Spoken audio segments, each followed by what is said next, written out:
अस्सलाम वालेकुम। Don news और एक्सप्रेस न्यूज़ ने इमरान खान साहब के बारे में आज तहलका खेज खबरें शाया की हैं जनाब। उनका कहना है कि सहाफ़ियों से गुफ्तगू करते हुए इमरान खान साहब का कहना था कि जिस वक्त तक इस्टेब्लिशमेंट हमारी हुकूमत में थी, यानी कि जिस वक्त तक इमरान खान साहब की गवर्नमेंट थी, तो इस्टेब्लिशमेंट का इमेज जो है वो अवाम की नज़रों में ऊंचाई यानी कि आसमानों पर था।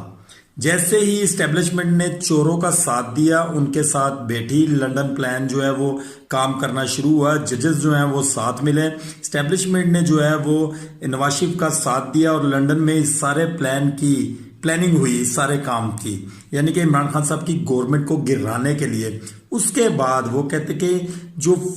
इस्टेब्लिशमेंट का इमेज था अवाम की नज़रों में, वो गिरावट का शिकार शुरू हो गया। इमरान खान साहब का कहना है कि चोरों के साथ बैठने की वजह से इस्टेब्लिशमेंट आज अवाम की नज़रों में नीचे गिरी